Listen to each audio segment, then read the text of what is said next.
삼국지의 시작은 황건적의 난에서 비롯되었습니다. 후한 말기에 국정문란에서 시작된 황건적의 난은 당대는 물론 천년 후인 명나라 나관중 시절까지 정통 한나라에 반란을 일으킨 역적의 무리로 평가되었습니다. 훗날 원나라 말기 백년 교도를 중심으로 한 홍건적의 난이 성공하여 명나라가 들어선 것과는 달리 실패한 황건적의 난은 단지 도적의 무리로 치부되고 말았지만 역대 중국 왕조들이 지방 농민으로 구성된 종교 조직을 경계하는 계기가 되었습니다.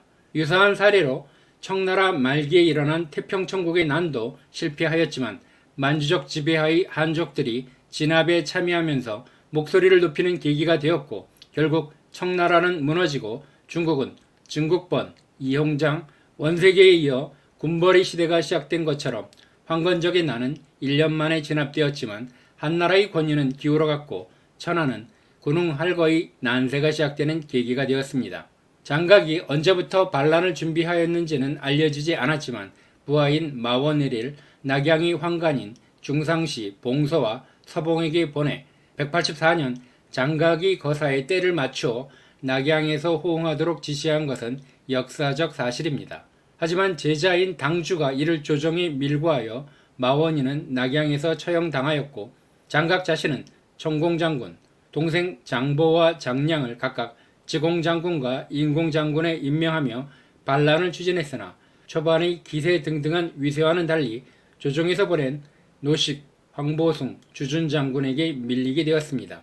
결정적으로 황보숭이 조조와 함께 장사에서 파제가 지휘하는 수만 명의 황건적을 무찌르고 장보를 격파하는 승기를 잡아나가는 과정에서 대량 현사 장각은 이미 병사한 것이 알려지게 되었습니다. 황보숭은 죽은 장각의 시체를 꺼내 부관 참시하여 목을 낙양으로 보내 이를 보고하였습니다. 나는 곧 진압되었고 각지에 흩어진 잔당들은 이후에도 계속 저항하였지만 결국 지방 제후들에게 제압당하였고 군사력을 갖춘 천하의 군웅할거 시대가 시작되면서 한실의 권위는 점점 기울어져 갔습니다. 180년경 후한말 5천만 명이던 중국의 인구는 100년 후인 280년 진나라가 삼국을 재통일하는 시점에는 1600만, 400년 후인 589년 수나라의 양견이 남북조 시대를 통일하는 시점에야 다시 5천만 명을 회복하였을 정도로 황건적이 나는 난세라는 카오스의 문을 열어젖힌 역사적 터닝포인트가 아니었나 생각됩니다. 장각은 거록군 출신이었습니다. 거록군은 후한 13주 가운데 기주에 속하였고 얼마 후 원소의 영역이었습니다. 원소는 조조를 기주 아래의 연주목에 임명하여 기반을 잡게 해주었고 연주를 다스리던 조조는 항복한 황건적 남녀 100만과 병사 30만 중에서 정예 병력을 차출하여 청주병으로 삼으면서 군사적 기반을 다지게 되었습니다. 후한 말기의 장각은 어려운 사람들을 돌보아주는 사람이었습니다. 굶주리면서도 탁발한 음식을 거리의 사람들에게 나누어주고 아픈 사람들을 돌보아 주었습니다. 약초를 캐어 환약과 약물을 만들어 환자들을 정성껏 치료하였고 친척이 없어 상을 치를 여력이 없는 고아나 과부들을 위해 스스로 봉사를 해주는 사람이었습니다. 그는 마음속으로 힘을 주십시오. 이 질곡이 빠져 신음하는 중생들을 구제할 수 있는 힘을 주십시오. 라고 기도하는 시대를 걱정하는 순수한 젊은이였습니다. 어느 날 장각은 꿈속에서 약초를 캐고 있었습니다. 호련 바람이 일더니 나타난 한 노인은 명아주 지팡이를 짚고 학창기를 입은 신비한 모습이었습니다. 장각은 노인이 부르자 뒤를 따라 산중의 동굴로 들어갔고 그곳에서 노인은 3권의 책을 전해주었습니다. 나는 남아노선이다. 네 뜻이 갸륵하여 너를 통하여 세상을 구제하려 하니 이 책을 공부해라. 이 책의 이름은 태평요술이다. 내가 이 책의 내용을 익히면 세상을 구제할 능력을 얻을 것이다. 그러나 명심해라. 행여 딴 마음을 품으면 반드시 업보가 따를 것이다. 삼국지 연의에서 장각이 과거 응시생이었다는 설정이 등장한 것을 과거제의 시작은 수나라부터라는 반론이 존재합니다. 저자인 명나라 사람 과거 낙방생인 나관중이 과거 낙방 경험 때문에 그런 설정이 나왔다고 보았지만 후한 시절 관리 임용 방법인 수재에 응모했다가 탈락했다는 설명도 가능하다고 합니다. 하지만 장각이 삶은 청나라 말기 태평천국의 난을 일으킨 홍수전의 삶과 시대를 달리하지만 너무나 흡사하였습니다. 청말의 홍수전은 24세에 과거에 2번 낙방한 후 양아발이란 사람이 펴낸 권세양언이라는 기독교 안내문을 읽고 충격을 받았습니다. 좌절감이 빠져있던 홍수전은 기이한 꿈을 꾸었습니다. 승천하여 금빛 수염의 노인을 만나고 검을 하사받았습니다. 검을 받은 홍수전은 중년 남자의 도움으로 마귀를 없애고 세상을 구원하고는 꿈에서 깨어납니다. 하지만 과거에 미련이 남아있었고 6년 뒤에인 1843년에 30세의 나이로 4번째 낙방하기까지 공부를 계속합니다. 30살에 다시 읽은 권세양언은 새로운 느낌으로 다가왔고 이제 꿈에서 본 노인이 상제, 여호와이며 자신을 도운 중년 남자가 예수이고 자신은 예수의 동생이라고 결론 지었습니다. 그는 마귀인 만주족에 의해 타락한 중국을 구원하기 위하여 여호와가 자신에게 검을 하사했으며 자신이 중국을 구원할 것이라고 생각하였습니다. 30살의 홍수전은 스스로 기독교인이 되었고 전도를 시작하여 사촌과 친구들을 개종시켰습니다.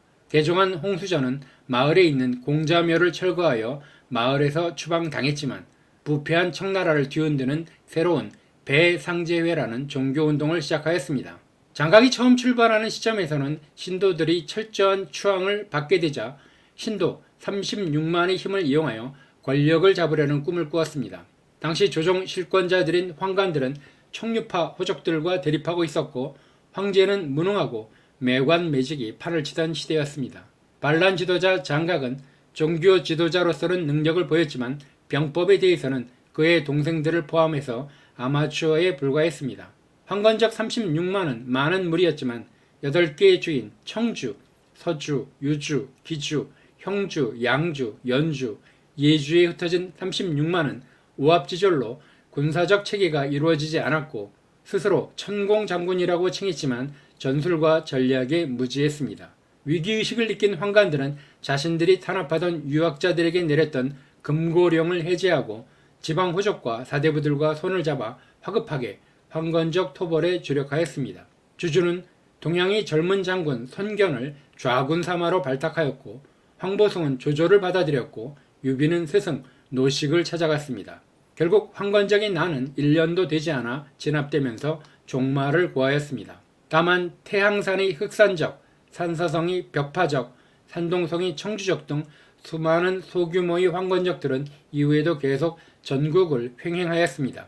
일부 살아남은 세력인 흑산적을 이끌었던 장현은 훗날 조조에게 투항하여 제후로 봉해지기도 하였으며 사천에서 활동하던 오두미교의 장릉은 이후 215년 손자 장로가 조조에게 투항하면서 장로의 딸은 조조의 아들 조우와 혼인하였습니다. 조우는 명제 사후 탑고를 받아 권력을 잡을 기회가 있었으나 사마이에게 밀려난 인물입니다. 지배계층에도 도교가 전파되기 시작하여 1949년 국공내전으로 국민당이 대만으로 이전할 때까지 계승되면서 대륙의 오두미교는 문화대혁명으로 탄압을 받았지만 대만으로 이주한 63대 장천사 장은박의 신도들은 이후에도 대만에서 그 전통을 이어가고 있습니다.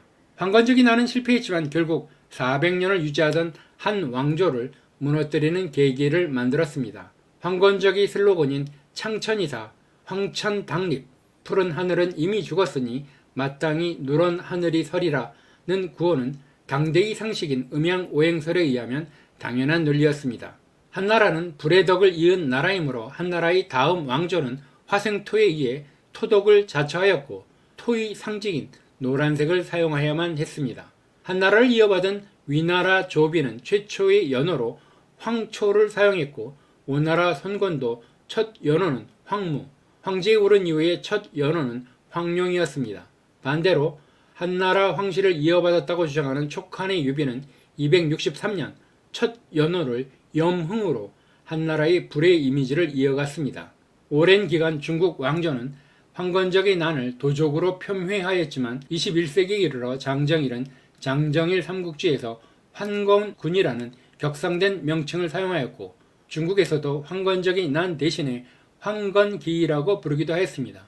하지만 2022년 권성동 국민의힘 원내대표는 노동조합의 파업에 대한 손해배상과 가압류를 제한하는 법인 노란봉투법을 막아야 된다면서 노란봉투법을 황건적 보호법이라고 비유하였습니다. 이에 더불어민주당은 권 대표를 국민을 도적대로 취급했다고 비판하였습니다. 아직 대한민국의 주류에서는 황건적을 도적으로 보는 시각이 우세하다고 보여집니다. 지금은 동학농민운동으로 불리는 전봉준의 갑오농민전쟁도 한때는 동학난이로 불렸던 것을 생각하면 앞으로 재평가될 여지는 남아있다고 생각됩니다.